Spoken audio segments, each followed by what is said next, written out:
मंडळी, खेलो इंडिया म्हणजे काय? तर देशातील खेळ संस्कृतीला चालना देऊन भारताला जागतिक स्तरावर स्पोर्ट कंट्री म्हणून मान मिळावा यासाठी केंद्र शासनामार्फत आणलेली ही एक योजना आहे। आता या योजनेमार्फत प्रत्येक राज्याला फंड दिला जातो।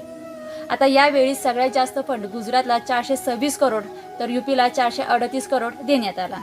आता एक गोष्ट अशी होऊ शकते की खेळांचे इन्फ्रास्ट्रक्चर बांधण्यासाठी या राज्यांना सगळ्यात जास्त फंड, मग महाराष्ट्रातील खेळांचे इन्फ्रास्ट्रक्चर हे इतकं चांगलं आहे का की ज्याच्यामुळे महाराष्ट्राला खेलो इंडिया मार्फत पाचपट फंड हा कमी देण्यात आला।